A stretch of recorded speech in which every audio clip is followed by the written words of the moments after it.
Australia's oceans are part of our national identity. It's one of the biggest ocean territories on the planet. For Australians, this is our big blue backyard. With the importance of Australia's oceans comes incredible responsibility to protect them. There are more pressures today than there have been at any time in our ocean's history. This is the decade we need to be acting to protect the jewels in our oceanic crown.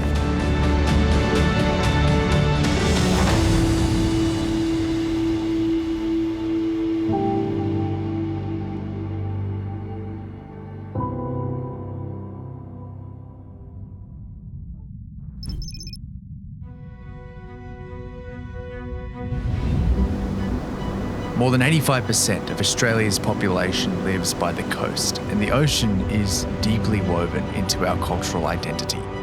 Australia's oceans are some of the most remarkable on the planet. We have more marine species than any other nation. It is something truly to be proud of. But climate change, pollution, offshore oil and gas, and overfishing are endangering marine ecosystems and putting our way of life at risk. Having been in the business for nearly 50 years now, I have seen firsthand the degradation of the oceans, mostly because of us humans. Australia boasts the third largest marine territory on Earth, encompassing tropical coral reefs to temperate kelp forests and subantarctic waters. This vast ocean not only creates breathtaking landscapes, but also supports our economy, our cultural heritage, and our very existence. When the Globe said we want to protect 30% of our oceans by 2030 in a network of marine parks, they look up to Australia as a global leader. Marine parks are a powerful tool to protect precious ocean habitats and species and are economic powerhouses, attracting tourists and recreational fishers, generating revenue for regional communities. Marine parks are a national treasure and play a significant role globally. They're a testament to Australia's commitment to protecting the natural environment and ensuring its use for generations to come. I feel personally passionate that we need to do everything we can to help prevent the extinction crisis that our oceans and Australia in general is facing.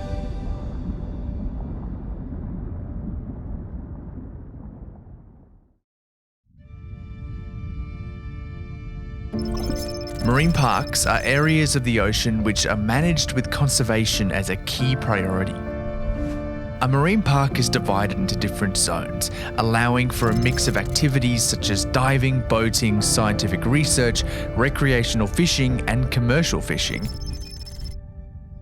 But the most important part of a marine park is its sanctuary. Highly protected areas where marine life can flourish, free from damaging activities. A marine sanctuary is fully protected, and that really is the beating heart of a marine park. Conservation is the priority there. Sanctuaries provide a haven for marine life and for the places they live, so it enables them to recover from any impacts or threats they're facing. Cabbage Tree Bay Aquatic Reserve in Sydney is a good example. I first dived at Cabbage Tree Bay in 1978 when I first started diving. It was not an aquatic reserve at that point. It was a very well-known spot, a very famous spot to go and see fish. There wasn't a lot to see, but it certainly was a safe, sheltered dive spot. Then probably about 20 years later, they brought in the aquatic reserve system in New South Wales. And the change has been remarkable. In the fish, in the biodiversity, but also in the people on shore. And there's some really keen, avid divers, amateur snorkelers. It's quite an economic boon for the area. Fish can swim freely from sanctuaries into surrounding waters, replenishing and supporting sustainable fisheries. And most importantly, sanctuaries provide crucial protection for endangered marine life. On the east coast, the grey nose shark has been found to be critically endangered. Its numbers are really low.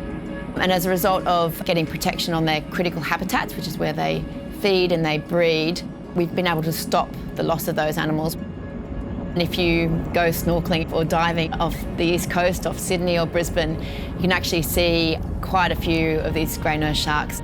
And you can tell from just diving or swimming around these animals that the protections really have made a difference. Studies show that preserving and managing ecosystems in marine sanctuaries is one of the most effective ways to foster a healthier and more resilient ocean, one which is better able to withstand pollution, disease and climate change. The effect on climate change on the oceans is profound and increasing and quite worrying. So marine parks have a role here. It's been shown that in places where the community of fish and other organisms is looked after, like in a sanctuary zone, they're much more resilient and resistant to climate change in areas around. The more areas we have protected, the better chance we have of increasing our biodiversity, of having our populations survive, and increasing the resilience, importantly, of all of those areas. One sanctuary on its own is not enough. Marine life needs a strong network of safe havens like stepping stones across the sea. A coral trout probably only has a square kilometre or a couple of hectares of home range, big fish, but the babies can be found over thousands of kilometres. So they're the ones that move. So not only do we need a couple of marine parks or safe refuges, we need them scattered down the coast in a way that lets the babies move through the ocean and then find a place to live and grow up that's safe. Australia's First Nations communities play a vital role in managing sea country and protecting marine life. The First Nations people have been stewards of our oceans for millennia. Once we have a marine protected area, it needs to be well managed. And First Nations people really, well, they have that longevity of connection with their country, with their oceans, are seemingly the best placed people to manage those areas. Marine parks are economic engines that drive tourism and generate jobs in coastal communities. Visitors flock to these waters to fish, swim, snorkel, dive and marvel at the wonders of Australia's oceans. We have these incredible jewels in our oceanic crown. We have subantarctic islands, the Great Barrier Reef, Ningaloo. Ningaloo Coast is a World Heritage Site in Western Australia.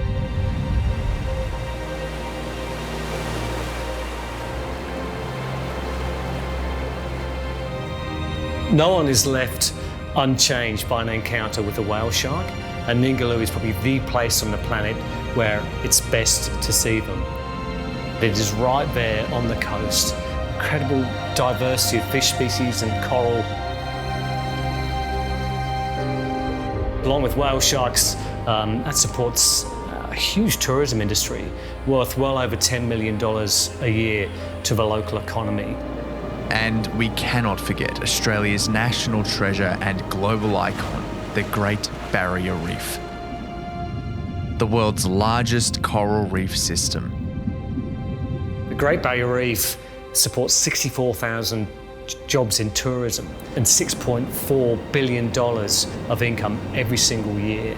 It's clear that our oceans within the marine parks really are draw cards for tourism, and it's an incredibly valuable industry. I worked on a little boat up in the Great Barrier Reef, and we went to marine sanctuaries. When we took boatloads of tourists that had come to Australia who wanted to see the reef, we didn't take them to random areas. We took them to sanctuaries because we knew that this is where the life was the prettiest and the most beautiful and vibrant. Local economies, local businesses, and thriving wildlife in the oceans all go hand in hand.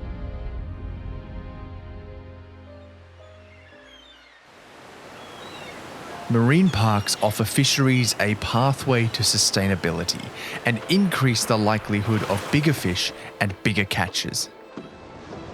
We've got some great science in Australia and worldwide to show that the fish that are able to live peacefully in these marine areas get larger, produce more eggs.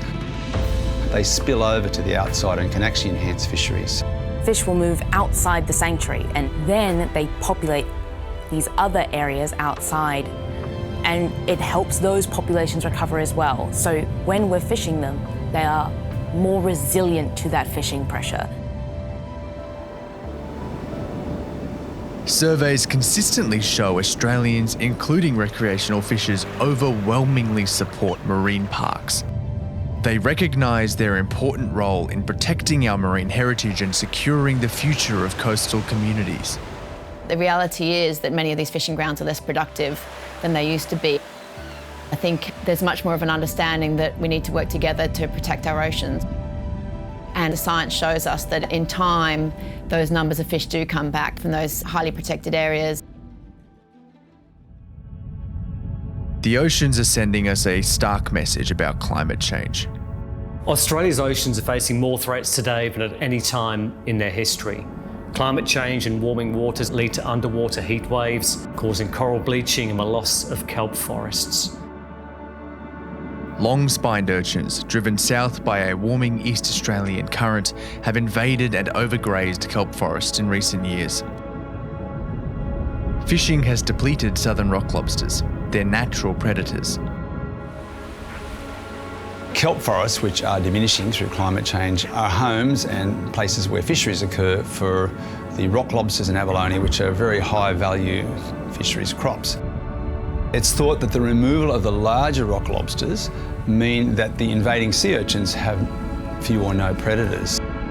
The smaller rock lobsters aren't able to combat them, and so the sea urchins have then removed the kelp, which has further diminished the rock lobsters and abalone.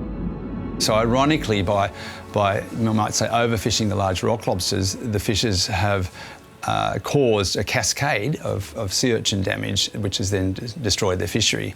And the only place where there's much refuge are in marine protected areas. Vital ecosystems like seagrass meadows and coral reefs continue to deteriorate. Coral bleaching can take place whenever there's a stress on the corals that will interfere with the way photosynthesis takes place. Corals have tiny plants, algae, that live inside their cells.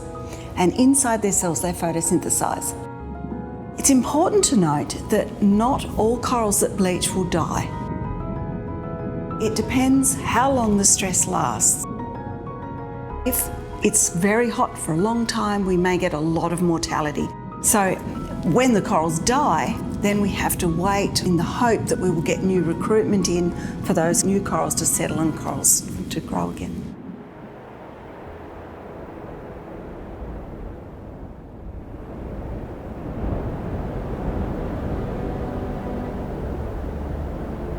Marine parks offer hope for the future of Australia's oceans. We do know the solutions, we know how best to protect them, we just need to take that action urgently. If we consider the Great Barrier Reef, we need to reduce emissions dramatically as a first priority. But we need to be able to survive that period until emissions come down, and so we need to increase the resilience of the reef. Crucially, we need to protect areas in that time so that the recovery from disturbances can take place, so that our populations can be in the best position they can be to survive the onslaughts of climate change. Safeguarding our big blue backyard is essential to retaining the vibrant tapestry of life that lies beneath the waves. It's not just our responsibility for Aussies, it's our responsibility for the world. Everything we have here is unique and beautiful. And it's our responsibility, it's our duty to make sure that that's preserved, not only for young Aussies, but also for anyone around the world who wants to be able to see these things. Join us in this crucial endeavour to preserve and expand Australia's marine parks so they, in turn, can continue to protect us and our planet.